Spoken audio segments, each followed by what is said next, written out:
नमस्कार, आपण पाहता हिरकणी न्यूज.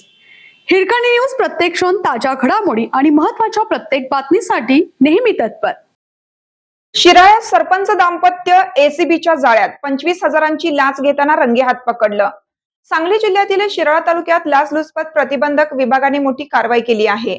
वाकुर्डे खुर्द येथील सरपंचांनी त्यांच्या शिक्षक पतीला 25,000 रुपयांची लाच स्वीकारताना रंगेहात पकडण्यात आलं.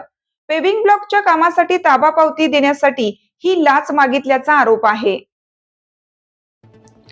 शिराळा तालुक्यातील वाकुर्डे खुर्द येथे लाचलुचपत प्रतिबंधक विभागाने सापळा रचत सरपंच शीतल पाटील आणि त्यांचे पती बाळासाहेब पाटील यांना 35,000 रुपयांची लाच स्वीकारताना रंगेहात पकडले.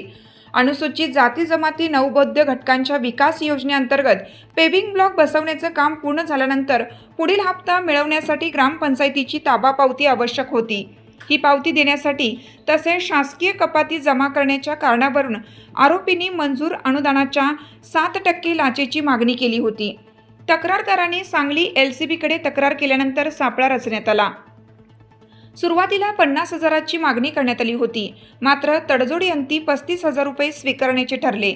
शिराळा तहसील कार्यालयासमोरील हॉटेल दौलत येथे लाच स्वीकारताना दोघांनाही रंगेहात पकडण्यात आलं.